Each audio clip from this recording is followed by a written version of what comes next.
Bonjour, ici Frédéric de Un Monde d'Amis.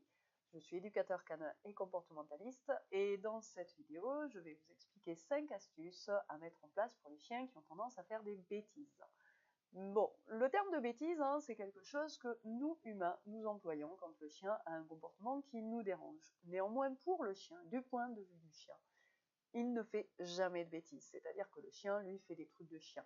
Que ce soit creuser dans le jardin, que ce soit sauter sur vos invités, que ce soit aboyer quand le facteur passe, tout ça, c'est des comportements assez normaux pour un chien. Il n'en demeure pas moins que ce sont des comportements gênants de notre point de vue et qu'on va vouloir éradiquer. Donc on va voir dans cette vidéo comment faire. Mais avant de commencer, il me paraissait important de faire cette petite parenthèse qui n'est pas anecdotique, être bien clair sur le fait que le chien, encore une fois, il ne fait pas des bêtises, il a juste des comportements qui, à moi, humain, me posent un problème. La première idée, en règle générale, qui nous vient quand un chien fait un comportement qui me dérange, ça va être de le punir. Néanmoins, c'est quelque chose que je vais vous contre-indiquer, sur lequel, en tout cas, je ne vais pas vous conseiller de l'utiliser. Pour une raison, enfin pour plusieurs raisons. La première, c'est que punir, ça engendre la peur. Et à aucun moment, je n'ai envie que mon chien ait peur, que ce soit de moi, du facteur ou de mes invités. Parce que la peur, c'est quand même le meilleur moyen de pousser un chien vers de l'agressivité. Donc encore une fois, je vous le déconseille fortement. La deuxième raison, c'est que si je vis aux côtés de quelqu'un qui a peur de moi, ma relation avec l'individu avec lequel je vis est quand même pas terrible. Si vous faites peur à vos enfants, si vous faites peur à votre épouse, si vous faites peur à votre salarié, c'est pas la meilleure relation qui soit. Moi personnellement, j'ai envie que mon chien il soit épanoui, qu'il soit bien et que notre relation soit tissée plus sur la confiance, basée sur de la confiance, plutôt que sur de la peur. Ensuite, la punition, c'est pas quelque chose qui va nous apprendre quelque chose. Quand je donne un cours, en règle générale, si je m'amuse à dire non, et bien la personne elle me regarde et elle ne sait pas ce qu'elle a fait de travers et surtout elle ne sait déjà pas ce qu'elle a fait mal entre guillemets, mais en plus elle ne sait pas ce qu'elle doit faire à la place. Parce que dire non, crier, gronder, ça ne vous indique pas ce que vous devez faire. Si je vous mets un piano devant vous et que je vous demande d'appuyer sur Do, il y a peu de probabilité que vous appuyez sur la bonne note. Et si je me contente de vous dire non, c'est pas ça, ça va être très inhibiteur. Vous n'allez pas trop aimer cette façon d'apprendre avec moi et ce moment que vous passez avec moi. Et en plus, vous n'allez pas apprendre où est le Do, parce que de toute façon, ça ne va pas vous enseigner où se situe le Do sur le clavier. Et enfin, punir, c'est pas forcément punir. Un exemple tout bête, c'est le chien qui gratte à la porte pour rentrer, parce qu'il veut rentrer ou parce qu'il veut sortir, peu importe. Je le gronde et en même temps j'ouvre la porte.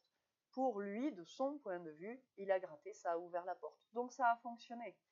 Donc moi j'ai l'impression de le punir parce que je l'engueule et que je lui dis que c'est pas bien, etc. Mais lui, de son point de vue, il voulait rentrer ou sortir et il a obtenu ce qu'il voulait.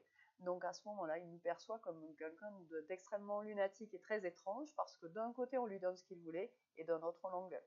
Donc pour toutes ces raisons, punir n'est pas une solution, c'est quelque chose qu'on devrait proscrire.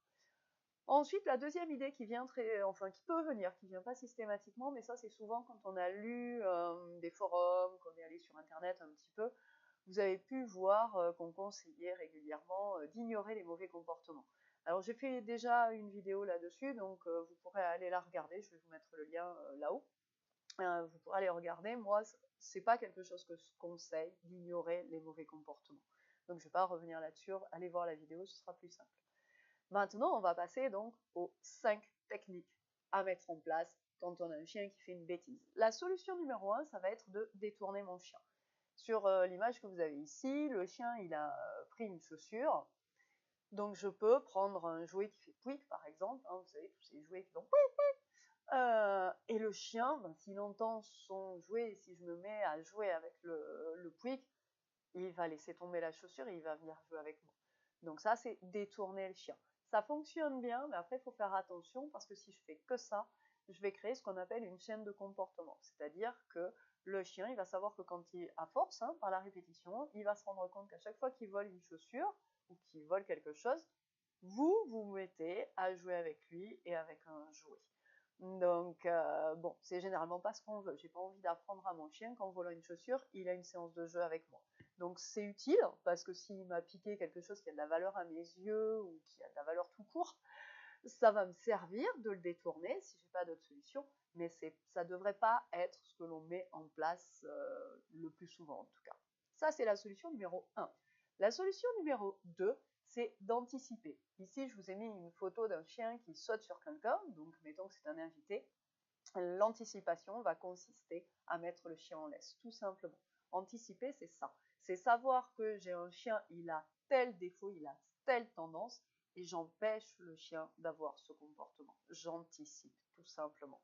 Le fait de mettre en laisse va me permettre d'empêcher le chien de sauter sur les gens, et comme généralement les chiens aiment sauter sur les gens, j'évite qu'il se renforce tout seul, qu'il apprécie le faire, et qu'il ait l'occasion de le faire. Et ensuite, ça me permet, comme il ne le fait pas, de le récompenser parce qu'il ne le fait pas. Donc ça me permet de lui enseigner autre chose. Parce que quand vous avez le chien qui est libre, qui saute sur les gens, pour peu qu'en plus les gens lui fassent un câlin et lui disent « Oh, côté beau, côté mignon, etc. », le chien, il n'y a aucune raison pour qu'il arrête de sauter sur les gens. Donc la solution numéro 2, c'est l'anticipation.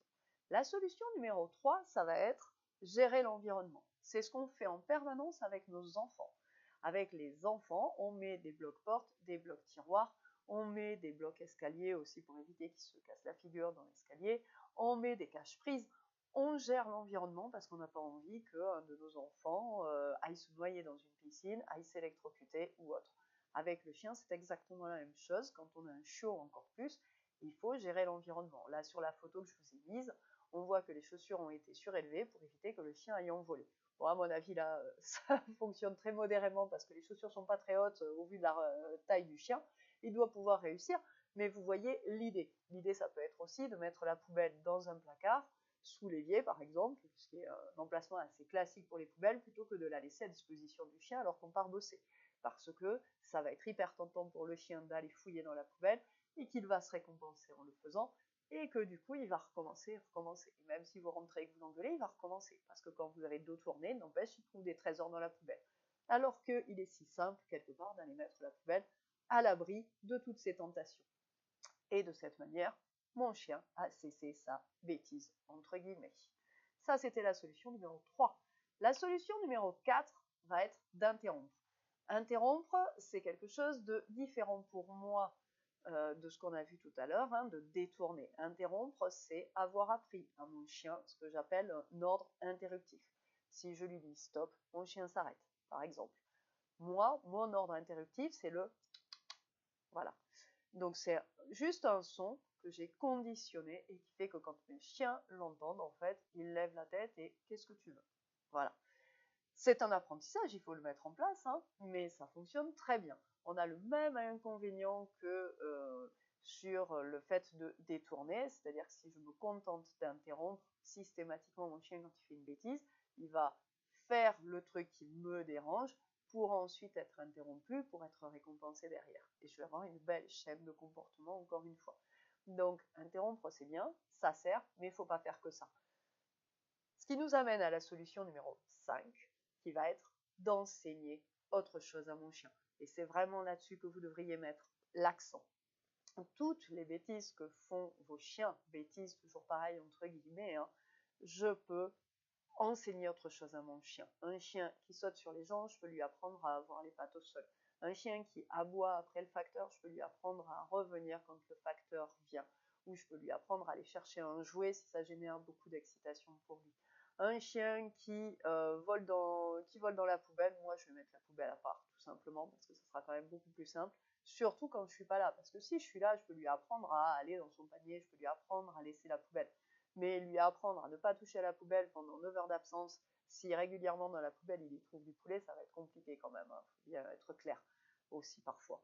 Donc enseigner au chien le comportement que je veux qu'il adopte. C'est ce qui va être beaucoup plus efficace si vous voulez un chien qui cesse de faire des bêtises et de vous enquiquiner avec des comportements qui vous posent des soucis. Voilà, j'espère que cette vidéo vous a plu. Si c'est le cas, n'hésitez pas à la partager sur les réseaux sociaux et à la liker, bien sûr. Si vous avez des questions, vous pouvez les poser en commentaire, j'y répondrai avec plaisir. Et je vous dis à bientôt pour une prochaine vidéo.